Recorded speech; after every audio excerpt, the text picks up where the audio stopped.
வணக்கம் students, welcome to 4G Silver Academy Tamil. இந்த வீடியோவில் நீங்கள் என்ன தெரிஞ்சுக்க போகிறீங்கன்னா, மினிமைசேஷன் யூஸிங் கர்னாஃப் K-மேப்பில் டைப் 2ல் ஃபஸ்ட்டு ப்ராப்ளம் தான் பார்க்க போகிறோம். Reduce using mapping the expressions by. இங்கே பாருங்கள், பை சிம்பிள் கொடுத்துருக்காங்க. அப்போது பை சிம்பிள் கொடுத்தா ப்ராப்ளம் வேறு மாதிரி போடணும். 2, 8, 9, 10, 11, 12, 14 கொடுத்துருக்காங்க. ஓகேங்களா? சரி, ஃபஸ்ட்டு ஸ்டெப் 1 கொடுத்துருக்கிற நம்பர்ஸில் எவ்வளவு நம்பர்ஸ் இருக்குதுன்னு பார்க்கணும். ரேஞ்ச் 0லேருந்து 15க்குள்ளே இருக்கிற நம்பர்ஸ் தான் இருக்குது. அப்படின்னா நம்மளுக்கு டோட்டலாக 16 பாக்ஸஸ் வரும். ஸோ ஃபஸ்ட்டு பாக்ஸஸ் வரைஞ்சிப்போம்.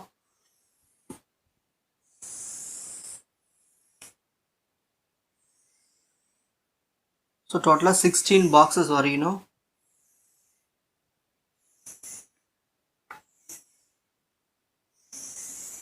ஸோ 16 பாக்ஸஸ் வரைஞ்சிட்டு ஃபஸ்ட்டு நம்பர் பிளாட் பண்ணணும்.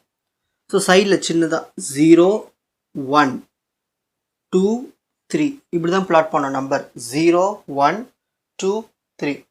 நெக்ஸ்ட் 4, 5, 6, 7. இப்போ அடுத்தது கீழே வரணும். 8, 9, 10, 11, 12, 13, 14, 15 இந்த மாதிரி ஃபஸ்ட்டு நம்பர்ஸ் வந்து சைடில் எழுதி வச்சுக்கணும்.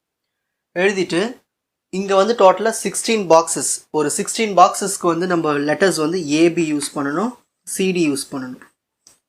ஏபி சிடி, பிக்யூஆர்எஸ் கூட யூஸ் பண்ணிக்கலாம், உங்கள் இஷ்டம் தான், எனி வேரியபிள்ஸ். ஸோ யூஸ் பண்ணிவிட்டு ஃபஸ்ட் என்ன எழுதணும்? ஏ ஏ ஏ பார் ஏ பார். ஓகேங்களா? நெக்ஸ்ட் இதே மாதிரி இங்கே சி இருக்குங்க இல்லையா? C C C bar C bar. இப்போ செகண்ட் லெட்டருக்கு எப்படி எழுதணும்? இங்கே பி இருக்குங்க இல்லையா? பி பி, சென்டரில் B bar B bar. Next இங்கே டி இருக்குங்களா? அப்போ டி டி டி பார் டி பார். இந்த மாதிரி ஃபார்மேட்டுக்கு ஃபஸ்ட்டு பாக்ஸ் எழுதி ஃபினிஷ் பண்ணுறதா ஸ்டெப் 1. ஸ்டெப் 2, இங்கே கொடுத்துருக்கிற நம்பர்ஸ்க்கு எல்லாத்துக்குமே 0 நம்பர் பிளாட் பண்ணணும். ஸோ ஃபஸ்ட்டு 2 எங்கே இருக்குது? இங்கே இருக்குது. ஸோ இந்த இடத்துல ஒரு 0. ஏன் 0 போடுறோன்னா, கொஷினில் பை கொடுத்தா 0 போடணும், சம்மேஷன் கொடுத்தா 1ன்னு போடணும். நெக்ஸ்ட் 8 எங்கே இருக்குது? இங்கே இருக்குது 8, 0. நெக்ஸ்ட் 9 எங்கே இருக்குது? இங்கே இருக்குது. நெக்ஸ்ட் 10, அடுத்த நம்பர் 11 எங்கே இருக்குது? இதோ இருக்குது. நெக்ஸ்ட் 12 எங்கே இருக்குது? இங்கே இருக்குது. நெக்ஸ்ட் 14 இங்கே இருக்குது. நம்பர்ஸ்லாம் ப்ளாட் பண்ணியாச்சுங்களா? இப்போது ஸ்டெப் 2 ஃபினிஷ் பண்ணியாச்சு. ஸ்டெப் 3 குரூப்பிங் பண்ணணும். ஃபஸ்ட்டு 8 வேல்யூஸ் வருதான்னு பார்க்கணும், 8 குரூப்ஸ் வருதான்னு பார்க்கணும். 8 குரூப்ஸ் எப்படின்னா 0 0 0 0 0 0 0 0 இந்த மாதிரி 8 வருதா? இதில் வரல, 2 கேப் இருக்குது. ஸோ 8க்கான பாசிபிள் இல்லை. நெக்ஸ்ட்டு 4 4 வருதான்னு பார்க்கணும். இங்கே 4 வருது பாருங்கள். இது குரூப் பண்ணலாமா? 4 zeros வருது. குரூப்பிங் எப்படி பண்ணணும்னு ஃபஸ்ட்டு வீடியோவில் நான் உங்களுக்கு எக்ஸ்ப்ளனேஷன் கொடுத்தாச்சு. அதை பார்த்துருந்தீங்கன்னா உங்களுக்கு ஈஸியாக இருக்கும். அடுத்த 4 எதனா வருதான்னு பார்க்கலாம். இப்படி பண்ணலாமா? இது ஒரு 2, இது ஒரு 2 சேர்த்தா 4 ஆயிடுச்சுங்களா? Second group. தேர்டு குரூப் வந்து இந்த ஒரு 0 தான் பெண்டிங்கில் இருக்குது. இதை 4 ஆக்கலாமா? இங்கே 1, இங்கே 1, இங்கே 1, இங்கே ஒரு 0 வந்தால் அதை 4 ஆக்கலாம். குரூப் 4 ஆக்க முடியாது. ஸோ இதுக்கப்புறம் 4க்கு பாசிபிள் கிடையாது. அடுத்து 2 பேர் பண்ணணும். ஸோ இங்கே இருக்கிற 0வும் இங்கே இருக்கிற 0வும் இப்படி பேர் பண்ணிக்கலாம். ஸோ டோட்டலாக நம்மளுக்கு 3 குரூப்ஸ் கிடச்சிருக்கு. ஓகேங்களா? ஸோ 2 4 குரூப்ஸு, ஒரு 2 குரூப். இப்போ நம்ம ஃபைனல் ஆன்சர் எழுத போகிறோம். ஃபைனல் ஆன்சர் பாருங்கள். ஃபஸ்ட்டு 4 குரூப், ஃபஸ்ட்டு இதை தான் பிளாட் பண்ணோம், மார்க் பண்ணோம். சரி, இந்த லெஃப்ட் சைடு என்ன இருக்குங்க? ஏ பார் பி. இந்த 4 0க்கு ஒரு குரூப் பண்ணியிருக்கோம் இல்லையா? இந்த குரூப்புக்கு லெஃப்ட் சைடில் என்ன இருக்குது? ஏ பார் பி. கொஷினில் பை கொடுத்ததுனால இந்த ஏ பார் பியை ப்ளஸ் போட்டு எழுதணும். ஏ பார் ப்ளஸ் பின்னு இப்படி எழுதணும். நெக்ஸ்ட் என்ன பண்ணணும்னா, இந்த 4 0க்கு இப்போ டாப்பில் பார்க்கணும். டாப்பில் என்ன இருக்குது? சிடி இருக்குது, சி டி பார் இருக்குது, சி பார் டி பார் இருக்குது, சி பார் டி இருக்குது. இந்த மாதிரி 4 வேல்யூஸும் வந்துச்சுன்னா 4மே கேன்சல் ஆகிடும். எப்படின்னா இந்த சி பார் கேன்சல், அகைன் இந்த C பார் கேன்சல், இந்த D பார் கேன்சல், இந்த D பார் கேன்சல். ஸோ எல்லாமே கேன்சல் ஆகிடும், எழுத தேவையில்லை. அப்போது ஒரு 4 குரூப்பில் லெஃப்ட் சைடில் இருக்கிறது மட்டும் எழுதுனா போதும். ஸோ A பார் B எழுதியாச்சு. இப்போது டாட் வச்சுக்கணும்.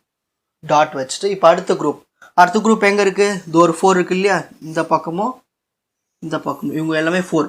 ஃபஸ்ட்டு இதுவும் இதுக்கும் லெஃப்ட் சைடில் என்ன இருக்கீங்க?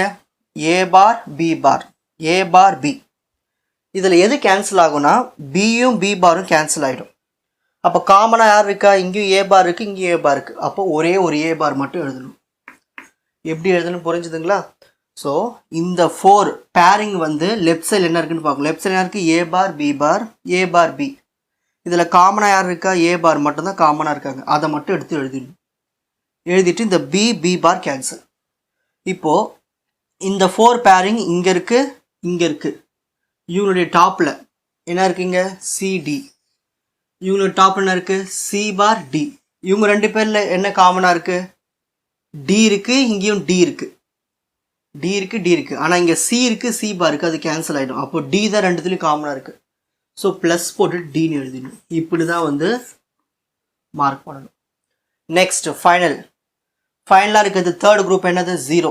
இந்த 0 இந்த 2 பேர்ஸ் இருக்குது இல்லையா?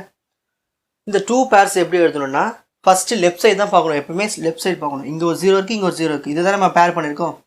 இந்த லெஃப்ட் என்ன இருக்குது? AB இருக்குது. இதோடைய லெஃப்டில் என்ன இருக்குது? A பார் B இருக்குது. இதில் யார் கேன்சல் ஆவாங்க? A பார் கேன்சல், பியும் காமனாக இருக்குது. ஸோ B இடம் இல்லை, இங்கே எழுதிக்கிறேன் B. நெக்ஸ்ட் இப்போ லெஃப்ட் சைடு ஃபினிஷ் பண்ணியாச்சு. இங்கே 0 இருக்குது, இங்கே 0 இருக்குது. இந்த 2 பேருக்கும் டாப்பில் யார் இருக்கா? இருக்கிறது ஒரே ஒரு எலமெண்ட் தான், C பார் D. அதை எடுத்து டேரெக்டாக எழுதிட வேண்டியது தான். ஸோ C பார் D அதை எப்படி எழுதணும்? ப்ளஸ் போட்டு எழுதணும். Plus C bar plus D. இந்த மாதிரி எழுதிட்டா முடிஞ்சு போச்சு. ஓகேங்களா? இவ்வளோதான் ப்ராப்ளம். ஸோ இது நீங்கள் எடுத்து நீங்கள் எழுதணும், டாட் வச்சு எழுதணும். ஓகேங்களா? இது ஃபுல்லாகவே ஒரே கொஷின், இது ஒரே ஆன்சர் தான், ஞாபகம் வச்சுக்கோங்க. புரியுதுங்களா எப்படி எழுதுனேன்னு? ஸோ 3 குரூப்ஸுக்கு எழுதியாச்சு. பை கொடுத்ததுனால நடுவில் எல்லாத்துக்கும் ப்ளஸ் போடுறோம் அந்த குரூப்பிங் பண்ணும்போது. இப்போ இது ஸ்க்ரீன்ஷாட் எடுத்துக்கங்க.